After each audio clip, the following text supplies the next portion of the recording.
नमस्कार साथियों, स्वागत है आपका विज़न एकेडमी की ऑनलाइन क्लास में।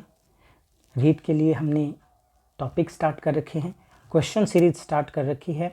हालांकि इसके जितने भी टॉपिक हैं रीड इंग्लिश लैंग्वेज सेकंड के और लेवल फर्स्ट और सेकंड के लिए मैंने सारे टॉपिक यूट्यूब चैनल पर डाल रखे हैं। और अब मैंने स्टार्ट किया इसके कुछ इम्पॉर्टेंट क्वेश्चन बताने की सीरीज़। तो फर्स्ट टॉपिक हम कर चुके हैं अनसीन पोएम का, सेकेंड टॉपिक हम कर रहे हैं लिंकिंग डिवाइसेस का।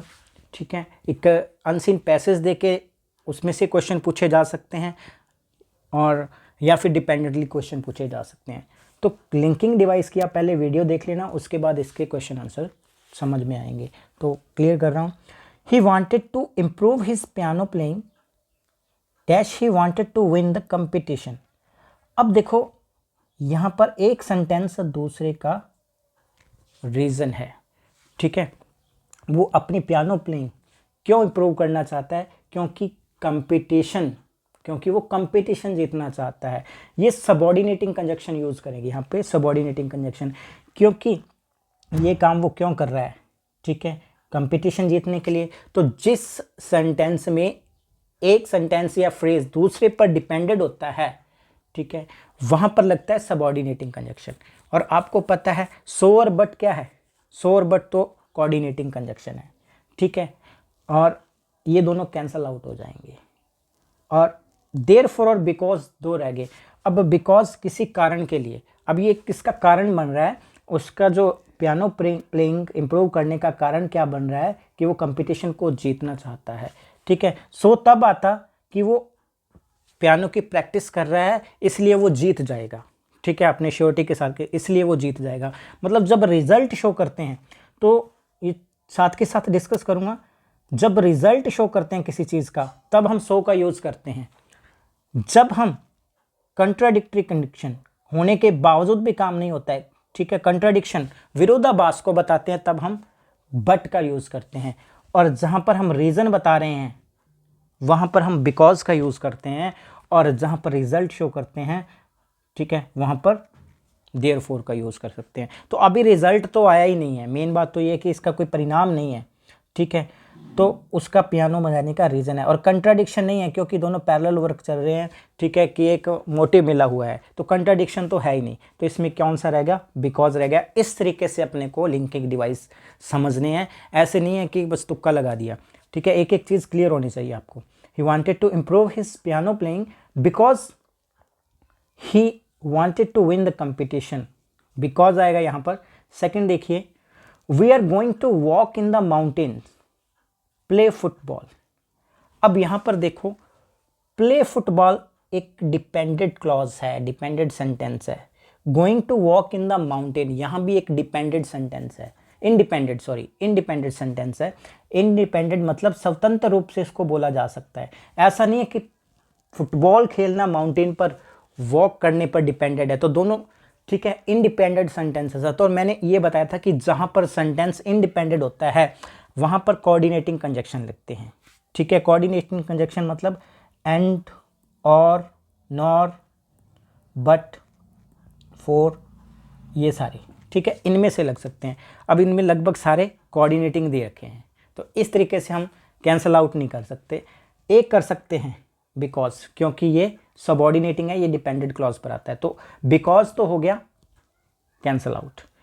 अब वॉक करना और, ठीक है, माउंटेन पर वॉक करना और फुटबॉल खेलना, ये कोई किसी चीज़ का रिजल्ट नहीं है। अपने ये कह सकते कि माउंटेन पर चढ़ रहे थे तो वो गिर गया, ये तो रिजल्ट हो गया या उसका रीज़न हो गया। अब ये इसका कोई रिजल्ट नहीं है, तो रिजल्ट वाला नहीं आएगा, मतलब सो नहीं आएगा। कंट्राडिक्टरी कंडीशन नहीं है, विरोधाभास नहीं है इसमें, तो बट भी नहीं आएगा। रह क्या गया? और, बस। We are going to walk in the mountain और प्ले फुटबॉल। या तो हम माउंटेन पे वॉक करेंगे या फिर फुटबॉल खेलेंगे, मतलब दोनों में से एक। जो इंडिपेंडेंट सेंटेंस है, इंडिपेंडेंट क्लॉज है, बोले जा रहे हैं। तो सो इसलिए नहीं लगा क्योंकि यहाँ पर दूसरा सेंटेंस पहले सेंटेंस का कोई रिजल्ट नहीं है, या पहला दूसरे का कोई रिजल्ट नहीं है।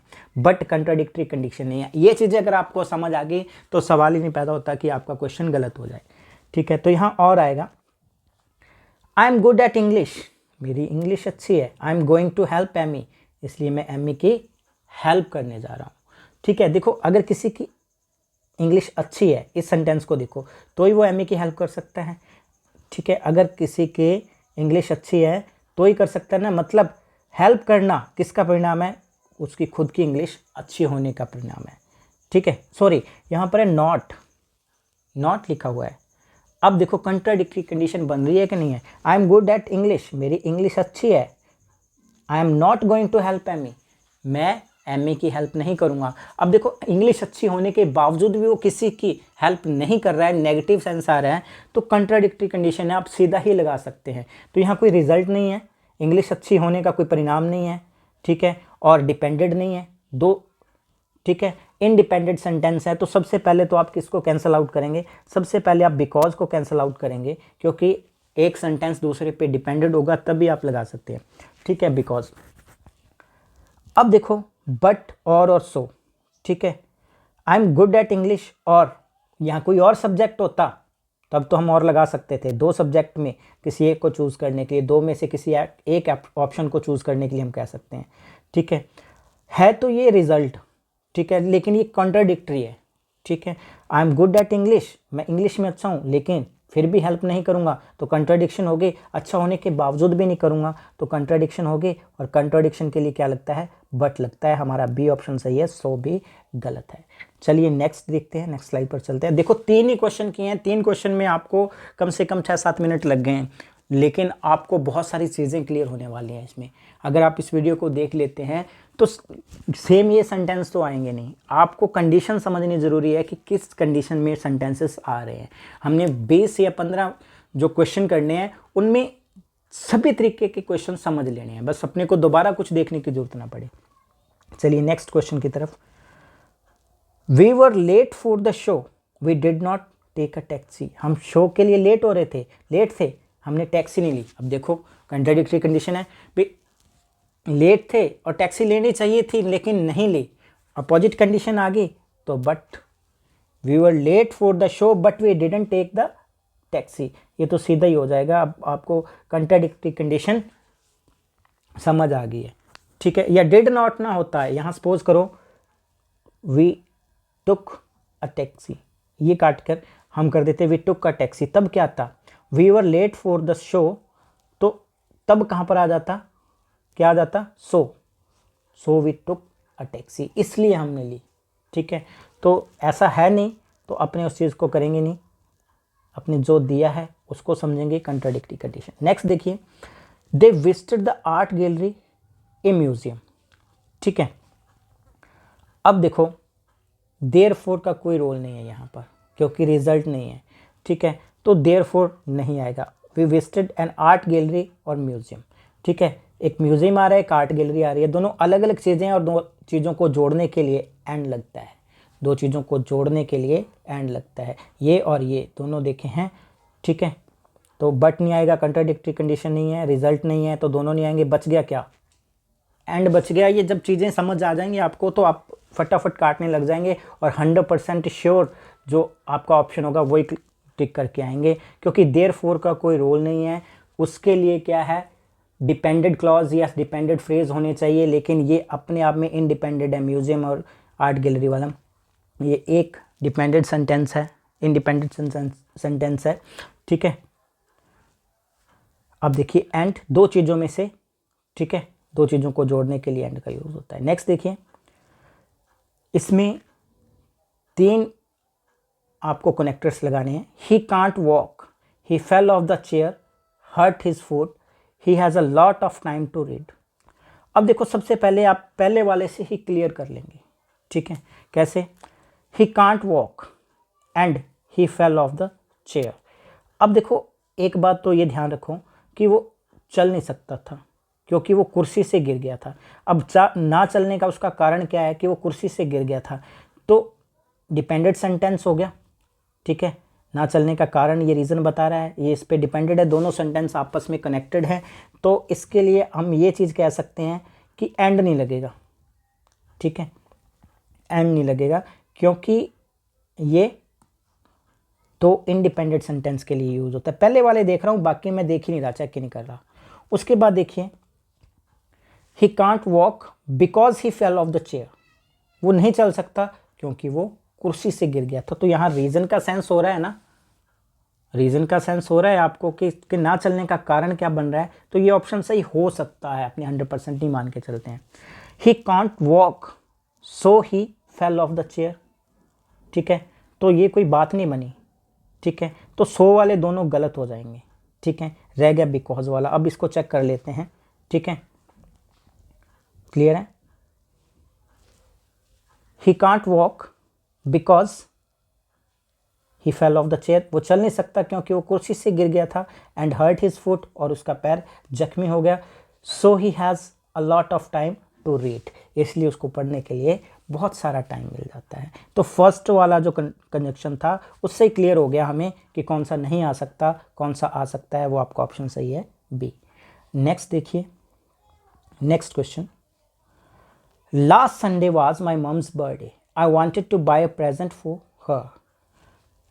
एक तो कंट्राडिक्टरी कंडीशन नहीं है, ठीक है,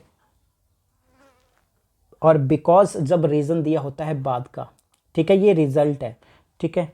last Sunday my mums birthday, last Sunday was my mums birthday, so I wanted to buy a present for her, इसलिए, ठीक है, रीज़न भी है, इसलिए मैं इन रीज़न के लिए आप कंफ्यूज हो जाएंगे कि बिकॉज से लगाएं या सो में से लगाएं, लेकिन आप ये चेक कर सकते हैं कि रिज़ल्ट के लिए बिकॉज भी आ जाता, सॉरी, रीज़न के लिए बिकॉज भी आ जाता है, ठीक है, और रीज़न के लिए ये भी आ जाता है, और ये रिज़ल्ट के लिए भी आ जाता है।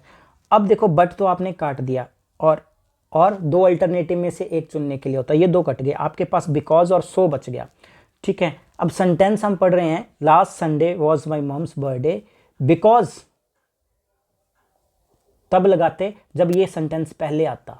आई wanted to buy a present for her, for my mom, because it was her birthday, तब हम लगा सकते थे बिकॉज, ठीक है, कि ये वाला सेंटेंस इसका रीज़न बन जाता, लेकिन यहाँ रिजल्ट के रूप में काम आ रहा है, ठीक है। Last Sunday was my mums birthday, birthday निकल गया, लास्ट संडे था, इसलिए मैं खरीदना चाहता था, ठीक है, सो, तो यहाँ आपका ऑप्शन आ जाएगा सो, क्लियर है। नेक्स्ट देखते हैं, नेक्स्ट सेंटेंस, नेक्स्ट सेंटेंस है, I went to the shopping centre, the shop were closed, मैं शॉपिंग सेंटर गया, लेकिन शॉपिंग सेंटर क्या थे, बंद थे। अब दुकान पे गया है, शॉपिंग सेंटर पे गया, किसी काम गया होगा, लेकिन दुकान तो बंद थी, कंट्राडिक्ट हो गया ना, विरोधाभास हो गया, काम नहीं हुआ है, विरोधाभास हो गया, तो क्या आएगा, बट, ठीक है। अब बार बार ये चीज़ें सो बिकॉज बताने की जरूरत नहीं, अब आपको क्लियर हो गया है। I will go to the concert but you go as well. अब देखो, अब बट दे रखा है, ओनली बट दो बार आ नहीं सकता, ठीक है, और अनटिल एक टाइम की कंडीशन दी होती है कि जब तक ये टाइम नहीं हो जाता, कोई कंडीशन दी होती है, ओनली बट तब आता है अगर कोई कंडीशन दी जाए किसी को, ठीक है, कि एक शर्त दी जाए कि ये काम होगा अगर यदि तुम ये काम करोगे, तो तब ओनली इफ लगता है, अनलेस भी एक टाइम के लिए आ जाता है, एक टाइम की कंडीशन बांध दी जाती है कि एक टाइम और एक शर्त उसको दे दी जाती है, तो अनलेस और अनटिल इसमें नहीं आएंगे, ठीक है। I will go to the concert but only if, but only, ठीक है, but only if you go as well, ये ओनली इफ इसी कंडीशन में आएगा, बट की कंडीशन में आएगा, ठीक है। ओनली बट दो बार नहीं आ सकता, तो इसलिए गलत हो गया। अनटिल और अनलेस ये इसलिए नहीं आ सकता कि इसमें नेगेटिव कंडीशन नहीं दी है कोई ऐसी, ठीक है, और टाइम की कंडीशन नहीं दी है, तो ओनली इफ आएगा इसमें। नेक्स्ट देखिए, question number 10। She calls me I feel very happy, she calls me I feel very happy, तो मुझे खुशी क्यों होती है, क्योंकि वो मुझे कॉल करती है, because she calls me I feel very happy, तो उसकी खुशी का कारण क्या है, उसकी कॉल आना, तो इससे क्या है, हम समझ सकते हैं कि कारण है, ठीक है। तो बिकॉज आना चाहिए, और बिकॉज इसमें है नहीं तो छोड़ दो इस ऑप्शन को, ठीक है। तो बिकॉज यहाँ है ही नहीं, ऑप्शन में नहीं है, तो इस चीज़ को हम छोड़ के चल सकते हैं, क्योंकि सेंटेंस पढ़ते अपने ऑप्शन नहीं देखते, अपने सिर्फ एक बार सेंटेंस पढ़ा, I feel very happy because she calls me या सिंस, ये दोनों चीज़ें लगा देते हैं, लेकिन ऑप्शन देखो ऑप्शन में नहीं है, ठीक है। अब नेगेटिव सेंटेंस आता है ना, I don't feel very happy, I don't feel happy until she call मी, जब तक वो मुझे कॉल नहीं करती तब तक, ठीक है, मुझे खुशी नहीं होती, तो अंटिल वाला कंडीशन गलत हो जाएगा। She calls me so that क्या है, ये कोरिलेटिव कंजक्शन है, ठीक है, ये जोड़े में लगते हैं, सो दैट, तो 2 फिल इन द ब्लैंक्स आने चाहिए, ठीक है, जोड़े में लगती है ज़्यादातर, और कई बार क्या है रिजल्ट के लिए भी या एम के लिए भी लग जाते हैं, जब हम किसी को ऑब्जेक्टिव दे देते हैं ना, सो दैट, ताकि ऐसा हो सके, तब भी लग जाते हैं, तब इकट्ठा ही आ जाता है सो दैट। तो so that she call me I feel very happy, ये भी रॉन्ग है। I feel very happy therefore she call मी, मुझे खुशी होती है, तो ये भी कोई सेंस नहीं बना। वेन एवर शी कॉल मी, मतलब ये कंटिन्यूस कंडीशन बताई जा रही है, रोजाना होने वाला एक कंडीशन बताई, जब भी वो मुझे कॉल करती है आई फील वेरी हैप्पी, तो क्या आ जाएगा वेन एवर, ठीक है, टाइम की बात की है उसने, और जब किसी सेंटेंस में टाइम की बात हो रही है तो वैन आता है, वैन और वेन एवर आता है। Take this photo you can remember me, अब देखो सो दैट आ गया ना, ताकि, सो दैट का मतलब होता है ताकि, ठीक है। Although, yet, although, but opposite condition के लिए आता है। ड्यूरिंग आता है कि जब एक काम के दौरान दूसरा काम चल रहा हो तब आता है ड्यूरिंग, और वाइल भी 2 पैरेलल वर्क चल रहे होते हैं उनके लिए आता है। यहाँ कोई पैरेलल वर्क नहीं चल रहे हैं तो ये दोनों वाइल और ड्यूरिंग तो आएंगे ही नहीं, ये तो क्लियर है कि ये दोनों तो आएंगे ही नहीं, क्योंकि वाइल और ड्यूरिंग 2 पैरेलल वर्क चल रहे होते हैं, पैरेलल सेंटेंस, ठीक है। I was watching TV while my mother was cooking food, तो वाइल 2 पैरेलल कंडीशन में पैरेलल वर्क चल रहे थे तब आता है। ड्यूरिंग भी एक काम के दौरान दूसरा काम होता है तब आता है। ऑल्दो अपोजिट कंडीशन के लिए आता है, ठीक है। ऑल्दो, बट, ऑल्दो, येट आ जाता है, ठीक है, अपोजिट कंडीशन के लिए, तो ये भी नहीं आएगा, बच गया क्या, so that. Take this photo so that you can remember me, ये फोटो अपने साथ ले जाओ ताकि मुझे याद रख सको, सो दैट का मतलब होता है ताकि, ठीक है। I will not talk to him, he apologize for what he did, मैं उससे बात नहीं करूंगा, नेगेटिव सेंटेंस आ गया ना, अनटिल और अनलेस नेगेटिव सेंस में आते हैं, एक सेंटेंस नेगेटिव होता है। I will not talk to him, मैं उससे बात नहीं करूंगा, ठीक है, वाइल पैरेलल के लिए, ठीक है। अब बिकॉज तब आता जब बात करने का यहाँ रीज़न दिया होता, बात ना करने का रीज़न दिया होता। अगर यहाँ उसने कहा कि I will not talk to him because he hurt every time, तब तो हम कह सकते थे कि ये इसका रीज़न है, रीज़न के लिए तब क्या आ जाता है, बिकॉज आ जाता, ठीक है। इफ़ कंडीशन के लिए आ जाता है, ठीक है, यदि ऐसा करेगा तो ऐसा होगा, तो इफ़ कंडीशन के लिए आ जाता, तो रह क्या गया, एक ही रह गया। हमने देखो ये नहीं देखा कि सही क्या है, देखो जितने भी क्वेश्चन अपने किए हैं ना, तो उस पर ये ध्यान रख रहे हैं कि गलत क्या है। शायद ये तरीका आपने नहीं किया होगा कि गलत वाला, आप उसमें से देखते हो कि सही ऑप्शन क्या है, तब आप क्या है उसमें लगा के देखते हो, जो सही आ गया वो लगा दिया। अपना तरीका है कि सबसे पहले देखेंगे कि कौन सा गलत है, फिर जो बच गया, 1 बच गए, 2 बच गए, उन दोनों को लगा के देखो, फिर आसानी से समझ आ जाएगा।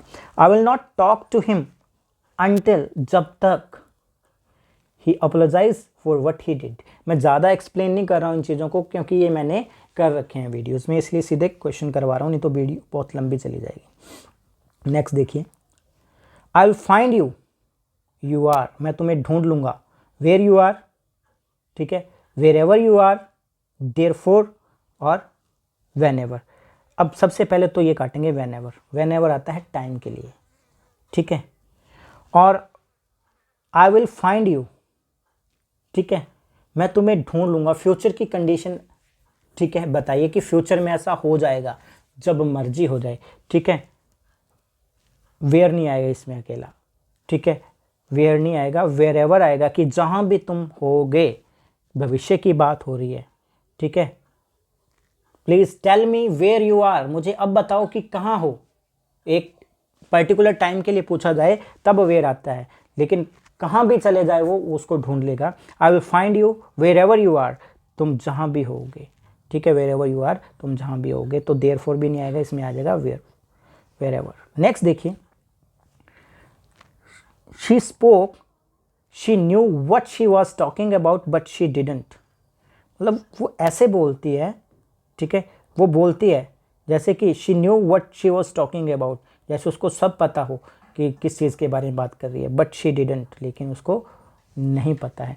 इसमें देखो, एक तो ऑल दो नहीं आएगा, ठीक है, ऑल दो नहीं आएगा क्योंकि ऑल दो येट ऑल दो बट कंडीशन के अकॉर्डिंग आता है, ठीक है, दो कंडीशन, दो कंट्राडिक्टरी कंडीशन के लिए आता है कि एक कंडीशन दूसरे को नेग्लेक्ट कर रही होती है, ठीक है। अनटिल नहीं आएगा, ये टाइम की या कोई किसी प्रॉपर वर्क की कंडीशन दी होती है। रह गए दो, बिकॉज और एज इफ, ठीक है। एज इफ का मतलब होता है जैसे कि, जैसे कि, ठीक है, और बिकॉज होता है क्योंकि, और इस सेंटेंस में क्योंकि का कोई सेंस नहीं बनता है। She spoke as if she knew, वो ऐसे बोलती है जैसे कि उसको सब पता हो, what she was talking about, जैसे उसको पता हो कि वो क्या बात, बट शी डिड नॉट, तो क्या आएगा यहाँ पर, एज इफ आएगा, जैसे कि उसको, ठीक है, ओके। हाइपोथेटिकल कंडीशन बोल देते हैं इसको, काल्पनिक कंडीशन, जैसा अपने आप को मान रही है, वो इमेजिन कर रही है, क्लियर है। नेक्स्ट देखिए, because I bought you a birthday card dash I like you, while नहीं आएगा क्योंकि दो काम साथ नहीं है, वट आई लाइक यू नहीं आएगा, बट कंट्राडिक्टरी कंडीशन के लिए आता है, बट नहीं आएगा, तो रह क्या गया, बिकॉज आई लाइक यू। तो I bought you a birthday card, मैंने तुम्हारे लिए बर्थडे कार्ड इसलिए खरीदा क्योंकि, because I like you, okay. तो इस तरीके से हम इसको कर सकते हैं। नेक्स्ट देखिए, ही is fat, he is fast. अब देखिए ये कंडीशन देखिए, फैट है और फास्ट, लगता है क्या आपको ऐसा हो सकता है कि कोई भी बंदा बहुत ज़्यादा मोटा हो और वो क्या है, तेज़ दौड़ सके, नहीं लगता ना। जब ऐसी कंडीशन हो जाए कि के बावजूद भी, ऐसा होने के बावजूद भी, ठीक है, वो उसके बिल्कुल अपोजिट है, ठीक है, होने के बावजूद भी कोई चीज़ अपोजिट आती है, तब आता है ऑल्दो येट। जैसे इसका एग्जांपल दें, although he is rich but, या yet he is miser, he is miser, जबकि वो अमीर है लेकिन फिर भी कंजूस है, मतलब बहुत पैसा होने के बावजूद भी कंजूस है, और कोई बंदा बहुत पैसा होने के बावजूद भी कंजूस है, तो ये कैसी कंडीशन आ गई, बिल्कुल अपोजिट कंडीशन आ गई, ठीक है। तो हम कह सकते हैं कि जबकि वो मोटा है लेकिन फिर भी फास्ट है, ना तो वो मोटा है ना ही फास्ट है, ऐसा कुछ नहीं है, क्योंकि नेगेटिव सेंटेंस में नीदर नॉर आता है, नीदर नॉर नेगेटिव सेंटेंस में आता है, या तो वो मोटा है या तो फिर फास्ट है, ऐसा कुछ नहीं है, ठीक है। तो इधर और भी नहीं आएगा। As he is fat so he is fast, जैसे कि वो मोटा है इसलिए फास्ट है, तो ये तो अपने मान ही सकते कि मोटा है इसलिए फास्ट है, तो ये भी गलत हो गया। रह क्या गया, although he is fat yet he is fast. तो ऑल्दो येट ऐसी कंडीशन में आता है कि ये चीज़ होने के बावजूद भी उसके अपोजिट कंडीशन है, कंट्राडिक्टरी कंडीशन है, इसके बावजूद भी कंट्राडिक्टरी कंडीशन है, तो ऑल्दो येट आता है, ऑल्दो बट आ जाता है, ध्यान रख लेना। He had entered the room the door bell rang, had entered the room the doorbell rang, as he entered the room then the doorbell rang। देखो as soon as आता है, as दोनों आ जाते हैं, तो ये गलत है, ठीक है। while के दौरान होता है कि वो दरवाजे से एंटर हुआ और दोनों काम पैरेलल चल रहे हों, क्योंकि एंटर होने के बाद जो बेल बजी है तो दोनों एक साथ नहीं चल रहे हैं, तो while वाला गलत हो जाएगा। नो सूनर व्हेन, ठीक है, और हार्डली व्हेन, ठीक है। अब देखो एक चीज़ याद रख लेना, जब भी ऐसा सेंटेंस आ जाता है तो उसके लिए आप याद रखना कि नो सूनर के साथ देन होता है, ठीक है, हार्डली के साथ व्हेन होता है, हार्डली के साथ व्हेन सही है, नो सूनर के साथ देन सही है। तो यहाँ नो सूनर के साथ अगर देन लगा होता तब आप इस ऑप्शन को सही मान सकते थे, ठीक है। ओके, लेकिन नो सूनर के साथ यहाँ पर व्हेन लगा हुआ है, इसलिए गलत है ये। Hardly when, hardly had he entered the room when the door bell rang. ठीक है, तो यहाँ पर आपका सही क्या होगा, हार्डली और व्हेन। ये चीज याद रख लेना, नो सूनर देन और हार्डली व्हेन। क्लियर है? नेक्स्ट देखिए, he will reach here on Sunday on Monday. तो अगर नेगेटिव सेंटेंस होता, ना तो संडे को आएगा ना मंडे को आएगा, तो नीदर नॉट लगा देते। ठीक है, बोथ एंड संडे और मंडे दोनों को आएगा। He will reach here both Sunday and Monday, तो नहीं हो सकता, ऐसा पॉसिबल नहीं है, क्योंकि एक ही दिन पहुंचेगा ना। अगर चला हुआ तो या तो वो संडे को आएगा या फिर मंडे को आएगा, या तो या फिर। ठीक है, नीदर नॉट, ना तो ना फिर, या ना ही। और इधर और का मतलब होता है या तो या फिर, या तो इसको या फिर इसको। बोथ एंड का मतलब दोनों। ठीक है, और व्हेनेवर और, तो ये भी नहीं आ सकता, व्हेनेवर और भी नहीं आ सकता। He will reach here either on Sunday और ऑन मंडे, या तो संडे को या फिर मंडे को, दो में से एक सिलेक्शन करना हो तो ईदर और लगता है, दोनों में से कोई नहीं है तो नीदर नॉर लगता है। नेक्स्ट देखिए, she is weak she can't walk. तो इनमें देखो, ऐसा जो सेंटेंस आता है, ऐसे सेंटेंस में, ठीक है, ऐसे सेंटेंस में सो दैट, टू, ठीक है, टू और वेरी दैट, इन तीन तरह के जो ऑप्शन है वो सही हो सकते हैं। कैसे हो सकते हैं?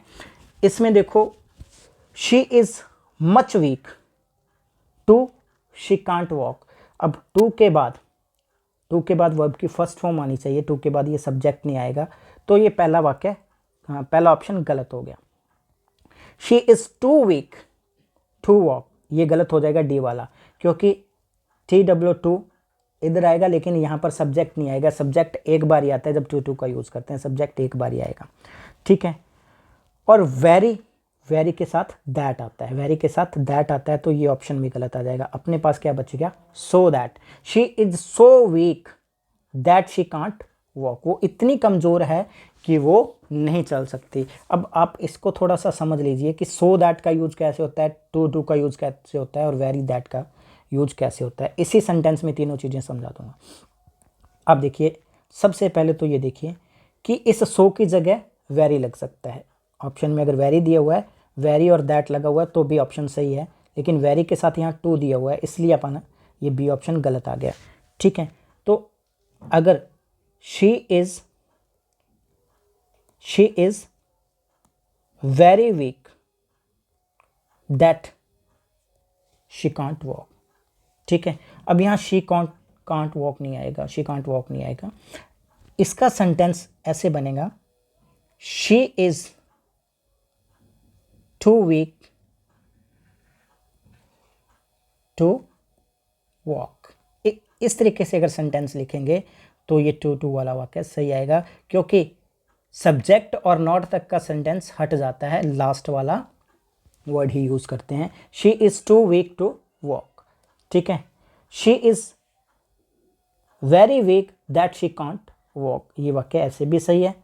ठीक है, she is very weak to walk, ऐसे भी सही है। ठीक है, तो अपना जो क्वेश्चन था वो यही था। आप एक बार इसके जो वीडियो ज़रूर देख लें ताकि ये चीज़ें आपको क्लियर हो जाएं, अगर थोड़ी सी कन्फ्यूज़न रह जाती है कहीं तो। शी इज़ वेरी वीक, ठीक है, तो अपना यहाँ जो ऑप्शन है वो है she is so weak that she can't walk. Clear है, तो अपना ये ऑप्शन सही है।